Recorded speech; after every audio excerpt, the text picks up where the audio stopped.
अस्सलामुअलैकुम। इस वक्त पूरी दुनिया एक परेशान कुन सूरत हाल से दोचार है।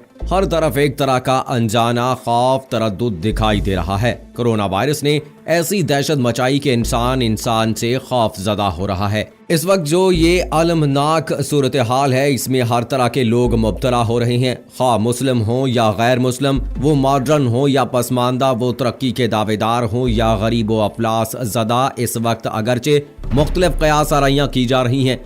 इस वबाई मर्ज की सूरत हाल अलग और पेचीदा है। ऐसा लग रहा है कि यह दुनिया की इब्लीसी ताकतों की आपसी रस्साकशी का एक वर्ल्ड वॉर है, जो अब हथियारों की बजाय दूसरे जराए से किया जा रहा है। चीन ने कोरोना वायरस फैलाने का इल्जाम अमेरिका पर लगा दिया है और अक़वाम मुत्तहिदा में मामला ले जाने का इंदिया भी दिया है। रूसी साइंसदानों ने भी चीन के इस दावे की तस्दीक कर दी है। चाइना की तरफ से कहा गया है कि ये अमेरिका का एक खौफनाक बायोलॉजिकल हमला था, जिसने चीन को पूरी दुनिया में तन्हा कर दिया है और चीन को $1 ट्रिलियन का नुकसान हुआ। पूरी दुनिया ने चीनी मसनूआत दरामद करने पर पाबंदी लगा दी है और अमेरिका की यही ख्वाहिश थी कि चीन को मुआशी तौर पर कमजोर कर दे। कोरोना वायरस कीमियाई हथियार है। अमेरिका एक तीर से कई शिकार करना चाहता है। इसके अलावा दोस्तों, अमेरिका ने आखिर ऐसा क्यों किया? अमेरिका क्यों चाइना को कमजोर करना चाहता है? और इस बात में कितनी सदाकत है कि यह बायोलॉजिकल तरीके से अमेरिका ने ही वायरस फैलाया है? आज की वीडियो में आपको बताएंगे, सो वीडियो को आखिर तक जरूर देखिएगा। और अगर आपने अभी तक हमारा चैनल अपनी दुनिया टीवी सब्सक्राइब नहीं किया है तो अभी सब्सक्राइब करें और साथ में बेल आइकॉन को जरूर प्रेस करें, ताकि लेटेस्ट अपलोड होने वाली हमारी वीडियोस का नोटिफिकेशन आपको बर वक्त मिलता रहे। कमेंट बॉक्स में पाकिस्तान जिंदाबाद, पाक फौज जिंदाबाद, ISI के गुमनाम हीरोज को सलाम और कश्मीर बनेगा पाकिस्तान का नारा जरूर कमेंट कीजिएगा। दोस्तों, अमेरिका की तरफ से कोरोना वायरस, चीन की बढ़ती हुई मईशत, इकॉनमी, बरामदात, आलमी मंडियों में चीनी प्रोडक्ट्स पर कदगन लगाने के लिए ये वायरस दागा गया है और मुमकिन तौर पर CPEC को रोकने के लिए भी दागा गया। दहाइयों पर मुहित पाकिस्तानी मकरूज, कमजोर अमरीकी इदारों की इमदाद पर चलती मईशत अपने पांव पर खड़ी होती हुई उसे एक आंख नहीं भा रही। इस पर मुतजाद यह कि अमेरिका के खित्ते में कमजोर होती गिरफ्त पर खफत मिटाने के लिए भी ये बुज़दिलाना काम किया गया है। आइंदा जंगें ऐसे बायोलॉजिकल हथियारों से लड़ी जाएंगी। 2010 के पाकिस्तानी सैलाब में भी अमरीकी हार्प टेक्नोलॉजी इस्तेमाल हुई थी।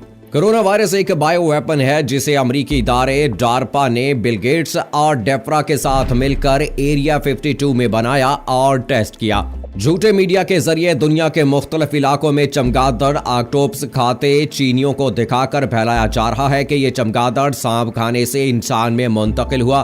तो ये शायद गलत है, क्योंकि अगर चीन की तारीख पढ़ी जाए तो चीनियों ने चमगादड़ और सांप अभी खाने शुरू नहीं किए। ये सदियों से ऐसी चीजें खाते आ रहे हैं। असल में इस वायरस से मुतासरा सांप, चमगादड़ और दीगर जानवर वुहान के गोश्त मार्केट तक पहुंचाए गए, जिससे ये वायरस फैला। पाकिस्तान की कपास भी किसी वक्त दुनिया में बहुत मशहूर होती थी, फिर अमेरिकन सुंडी आ गई। बरसों पहले अमेरिकन फिल्म द कॉन्टिजेंट में भी कुछ ऐसा ही दिखाकर लोगों के जहनों में कॉन्सेप्ट डाल दिया गया। मुमकिन तौर पर यह वायरस चीन की इकोनॉमी को हिलाकर रख देगा। पूरी दुनिया की स्टॉक एक्सचेंजेस पर इसका असर नजर भी आ रहा है और चीन की फूड कंपनियों की एक्सपोर्ट तकरीबन रुक गई है। अब आते हैं इसके इलाज की तरफ। तो अब ये भी सुनने में आ रहा है कि अमेरिका ने कोरोना वायरस का इलाज ढूंढ लिया है। दोस्तों, अमेरिकी तहकीकाती इदारों ने कोरोना वायरस के पेटेंट राइट्स हासिल करने के लिए 23 जनवरी 2017 को दरखास्त नंबर 5/38817 के तहत पेटेंट राइट्स कमीशन के पास जमा कराया, जिसे 3 जुलाई 2018 को कंफर्मेशन नंबर 627 देकर मंजूर कर लिया गया। कोरोना वायरस के कामयाब तजर्बे के बाद इदारे को 20 नवंबर 2018 को US 10-130-701B2 पेटेंट नंबर के साथ मुकम्मल इख्तियारात मिल गए और कोरोना वायरस के लाइव टेस्ट शुरू कर दिए गए। कोरोना वायरस का बुनियादी मकसद चीनी हुकूमत को मजबूर और लाचार करना है और इंटरनेशनल मार्केट पर फैलती हुई चीन की $14 ट्रिलियन की बढ़ती मईशत को लगाम देने के साथ साथ इस वायरस की वैक्सीन, एहतियाती बचाव स्प्रे और फूड आइटम्स की चीन को फरोख्त करने के साथ साथ दुनिया भर में जहां जहां ये वायरस पहुंचा है वहां दर्जे बाला अमरीकी मसनूआत को फरोख्त करके अमरीका के लिए भारी ज़र्रे मुबादला इकट्ठा करना है।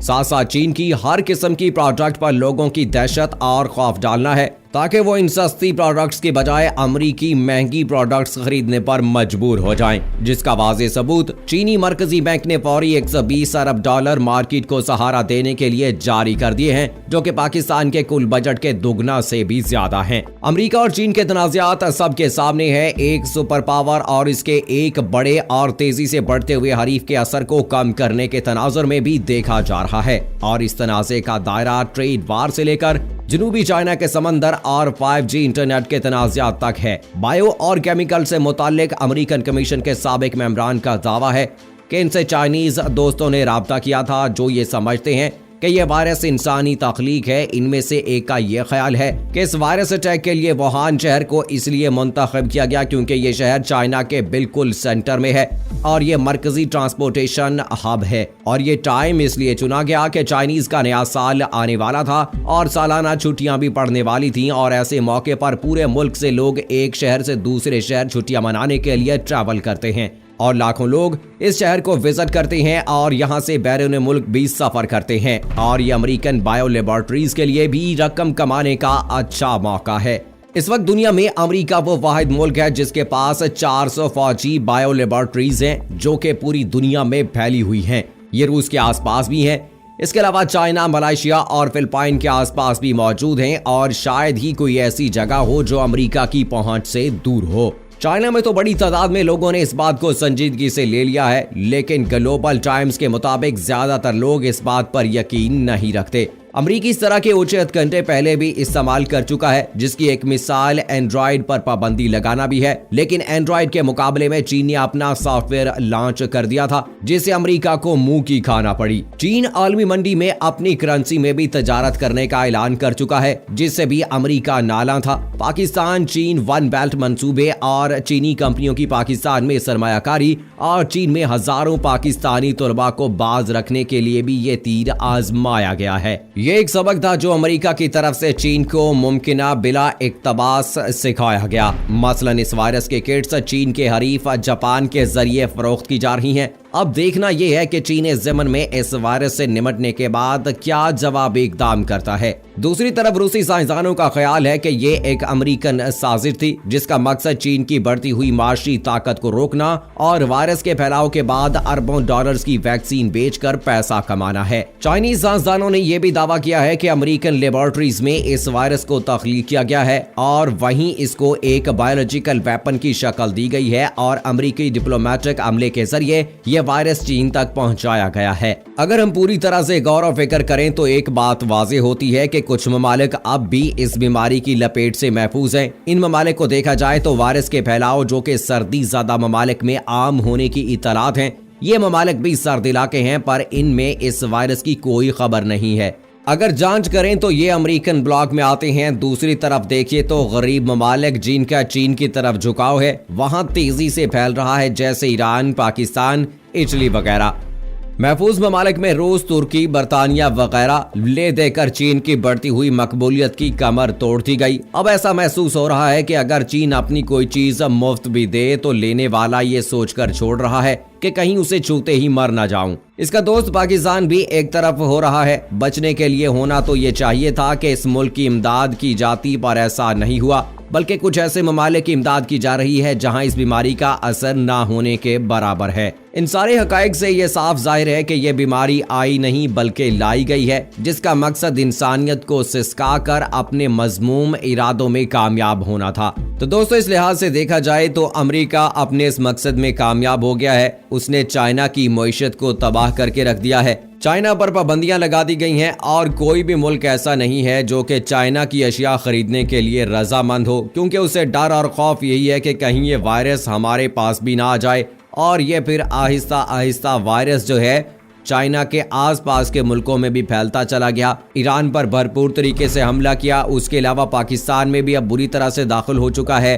250 से ज़्यादा लोग जो हैं पाकिस्तान में इसका शिकार हैं और सिंध को जो है वो काफ़ी हद तक लॉकडाउन कर दिया गया है। वज़ीर आज़म साहब की तरफ से ये ऐलान तो किया गया है कि हम लॉकडाउन नहीं कर सकते क्योंकि हमारी मईशत कमज़ोर है, लेकिन दोस्तों कहीं ऐसा करना महंगा ना पड़ जाए, क्योंकि चाइना में भी ये बात कही गई थी कि अगर एक हफ्ता पहले लॉकडाउन कर दिया जाता तो चाइना में 70% आबादी इन असरात से बच सकती थी।